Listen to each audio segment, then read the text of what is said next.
নানুর পাড়ুইয়ে কেন বোমা কারখানা? মুখ্যমন্ত্রী প্রশ্নের মুখে পড়েছিলেন মমতা বন্দ্যোপাধ্যায়ের বার্তার ৫ দিনের মধ্যে সেই নানুর থেকে উদ্ধার হলো অসংখ্য বোমা। নানুর থানার ভাষা মাঠ থেকে উদ্ধার হয়েছে প্রচুর বোমা। ২টি ড্রাম থেকে প্রায় ১০০ তাজা বোমা উদ্ধার করে পুলিশ। বীরভূমের নানা জায়গা থেকে বারবার বোমা উদ্ধারের ঘটনায় গ্রামবাসীদের মধ্যে উদ্বেগ বাড়ছে।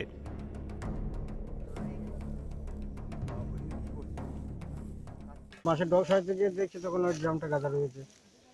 এর কি করছেন আপনারা? হ্যাঁ, মাটি কাটছেন? মাটি কাটছে, এখানে মাটি কাটছে। তারপর মাটি ফেলতে দিয়ে দেখি মাটি ফেলতে গিয়ে